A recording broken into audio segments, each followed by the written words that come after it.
All right, let's continue on with analyzing the points on a graph. So our question here says, what are the special points on a graph of a proportional relationship and what do they represent? You will use Web Sketchpad. This makes it way more exciting than me trying to draw all the graphs. That's why we're here in the McGraw-Hill stuff. All right, so question two, or part two, wherever we're at. Press push car to see how far the car moves for 5 seconds. So let's go. Uh-oh, I don't think this loaded. Oh, there it is. Hold on. Things aren't loading, right? All right, so push car.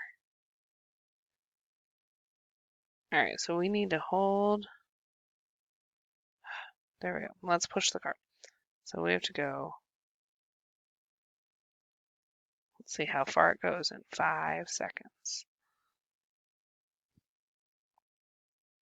So where did it get to? It got to 20. So how far did it go? It went, let me get my keyboard up. It goes 20 feet. So check. Yep, let's look at the second one. Why is there a second dot here? It's not letting me do anything. All right, so it went 20 feet in 5 seconds. So the points.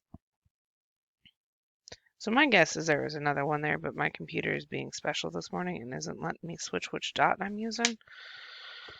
So let me try something. Let's go back.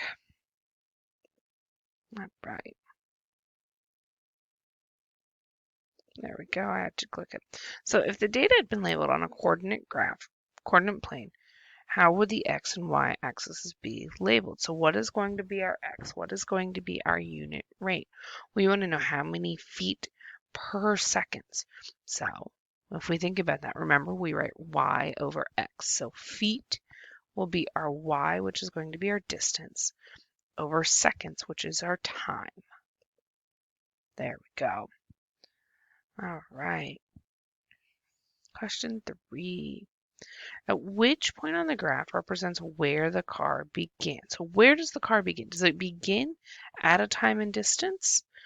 Or does it begin at the origin, 0, 0? If it has not gone any distance for any time, we're going to look at point A. Because it has not gone anywhere. So we're going to start there. We can't start having gone a distance. That's not how this works. All right, my computer's being grouchy. So we have to go forward and now go backward. We did A, now let's look at B. All right, which point on the graph marks where the car ended? So where is the last point it got to? So the last point on here is going to be F. That's that 520.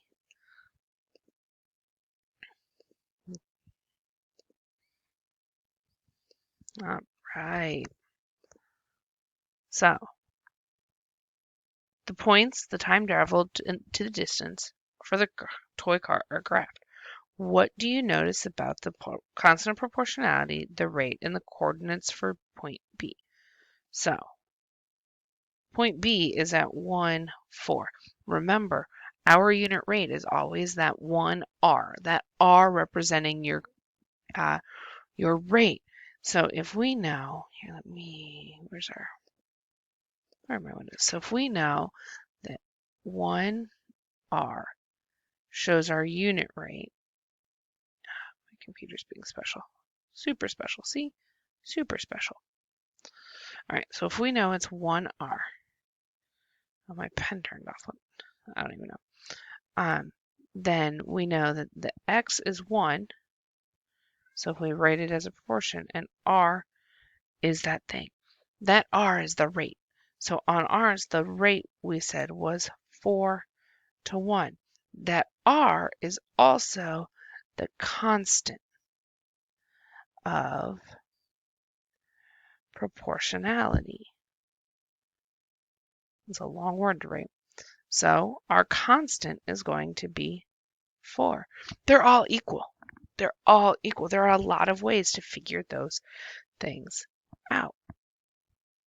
So use the point labeled rag right here, to change the rate. Where is point B located now?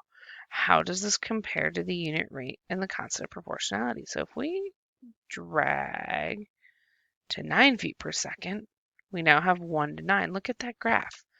It got really steep. If I drag it back to 1 foot per second, our unit rate is 1 to 1. So, but do our points stay proportional to each other? They do, because this goes, remember, this goes through the origin, and it is a proportional relationship. All right, go ahead and answer this question. What are the special points on a graph of a proportional relationship, and what do they represent? We've talked about these. We talked about one of them, and what there's two that you need to talk about.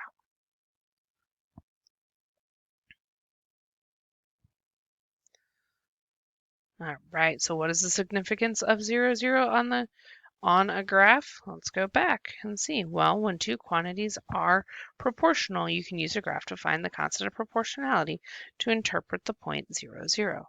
So if I look at 0, 0, that is the origin. Every graph of proportional relationship passes through the origin and is a straight line. It will always go through the origin. So that's going to tell me first off. And then we have this 1r. Remember, we've talked about this a few times. The point 1r tells you that the constant of proportionality is the unit rate, or the unit rate is the r. It's that y value. When you have a 1 in your x, it's the y value. But remember, this is only true if your line goes through 0, 0. So let's look at example 4. So the number of students in a school on a school trip is proportional to the number of teachers as shown on the graph. The line representing the relationship is a dashed line because the number of teachers can only be a whole number. So what do the points 0, 0 and 125 represent? All right, so 0, 0, remember, is our origin, means that there are 0 teachers for 0 students. 125 right here means that there are, for one teacher, how many students are there going to be? There are going to be, where's my keyboard hiding? Oh, I have it open. That's why. There are 25 students. I could count the students, or I can look at my ordered pair. This also means that the constant of proportionality is 25, and the unit rate is 25 students for every one teacher. And if we look at the other point, so let's hide that, 4 to 100, so for every one teacher still, there's 25 students. All right, question 3, if it'll load. So it looks like, yep. All right, can you find the unit rate from any point on a graph that shows a proportional relationship? You can. We've already talked about that. That means that I know that y value I can multiply by. That 1y, 1r, I can multiply that by any time. So any proportional relationship I can figure out from any point, just like we practiced earlier, because I can simplify it down to anything over 1. Go ahead and complete this check. This is, again, something for you to show me what you understand and know. It helps so I know what I need to reteach. All right.